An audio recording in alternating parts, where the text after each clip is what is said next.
Hello,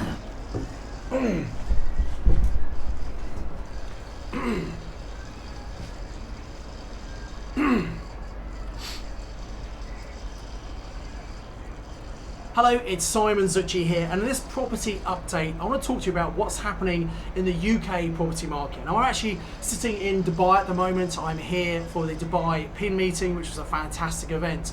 But I've been keeping an eye on the headlines, and I've noticed that the Halifax, which is the largest building society in the UK, despite having small increases in prices over the last 3 months. So December was a 1.1 increase in house prices, November was 0.6, and October was 1.2% increase in price. So the average house price in the UK is just over £187,000. Despite that, the Halifax believe that property prices will fall 4% in 2024. Now, why is that? That's what this video is all about. Well, I believe they're probably correct.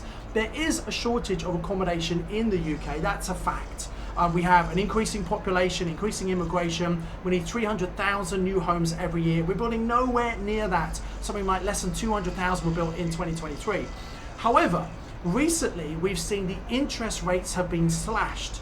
Now, why has that happened? Well, the Bank of England are expected to reduce their interest rates. And the reason that's going to happen is because inflation is coming down. Well, that's what everyone thinks. However, there's a big factor that I think most people are missing. That is this crisis in the Red Sea, where you have terrorists and pirates basically are attacking some of the freight ships. It means the cost of shipping has gone up dramatically, 2.5, even 3 times increase. Now that's going to mean that anything that's imported from China into Europe and into the UK is going to be more expensive because the cost of freight has gone up. What these cargo ships are now having to do is they're having to go via South Africa, which is an extra 4,000 miles, takes an extra 9 days, and costs about an extra £800,000. That cost is being passed on to the people who are hiring the shipping containers. A friend of mine who imports baby goods from China into the UK, he said he's going to have to increase his prices 20% literally this month just to account for the increased cost of shipping. So we are going to see a real spike in inflation happening in the UK over the next couple of months.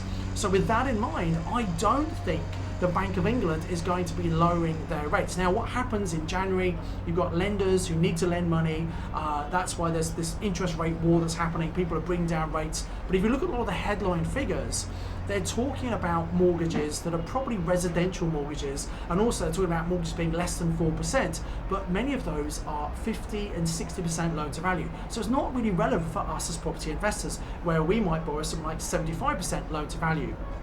So if you're buying at 75%, rates have come down a bit, but you're looking at probably just under 6% for your mortgage right now, which is an improvement. And this is because, I say, lots of people believe the Bank of England base rate's going to come down because inflation is falling, but I wouldn't be so sure. Now, the 1st of February is the date, and I'm going to do a video on that day when we hear the latest announcement from the Bank of England monetary policy to see are they going to bring rates down or not. But the point is, Halifax, who kind of know what's going on because they lend so much money, they think the market's coming down 4%. Why is that going to be?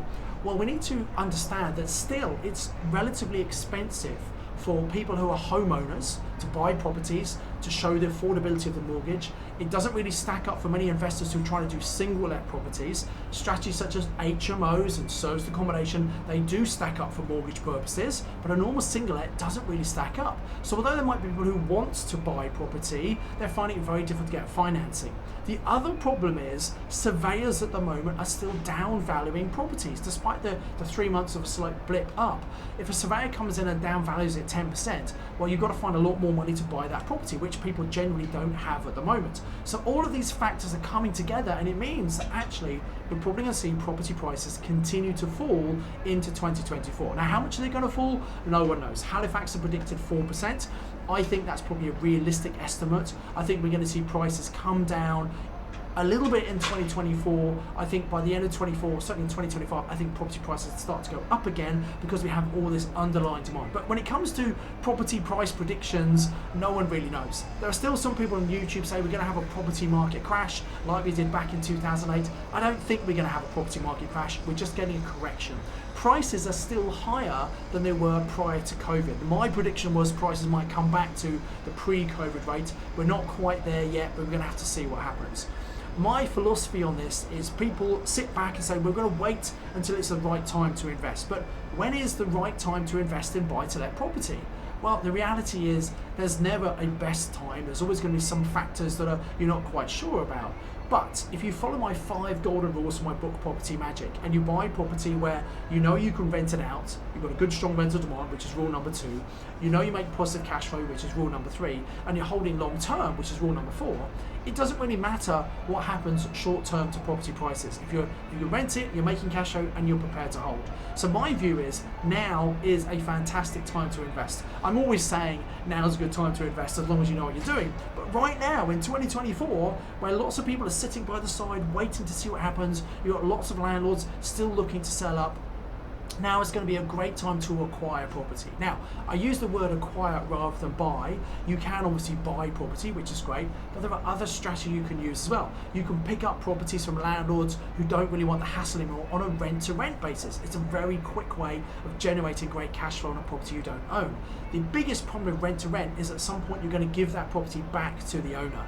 A better strategy than rent-to-rent, but very similar, is a purchase lease option where you control the property, you look after it, you take away the hassle from the landlord, but as well as getting monthly cash flow profit, you also benefit from long-term capital growth. Now, price is a bit shaky, they're probably going to come down in 2024 in the UK property market, but if you have an option for 3 to 5 years, I believe in that time the price will not only recover, but it'll be higher than where it is right now. So if you've got long enough on your purchase option, you not only benefit from cash flow, you also benefit from potential capital growth. If you don't want to buy the property at the end of that option period, you don't have to buy it. So it's really a great thing for you.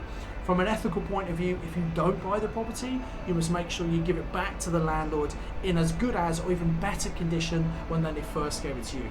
I'm going to be doing a lot more videos about lease options over the next couple of months on this YouTube channel, so make sure you subscribe and hit the bell icon, because when videos like this come out, like the one on the 1st of February, so we're all about the monetary policy decision at the Bank of England, you want to make sure you're listening to them as soon as you possibly can and taking any relevant action. So make sure you subscribe to the channel, hit the bell icon to make sure you get notified when videos come out, and hopefully you've liked this video. Please like it, it helps the algorithms, more people will see it that way, and I'd love to see your comments below. What do you think is going to happen to interest rates? What do you think is going to happen to inflation? And what do you think is going to happen to the property market?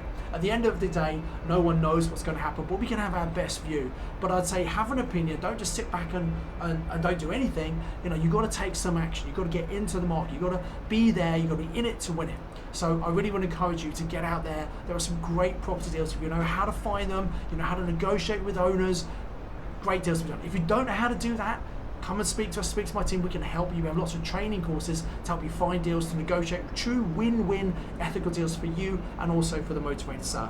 But for now, and from sunny Dubai, I'm going to wish you farewell. As ever, I encourage you to invest with knowledge, invest with skill.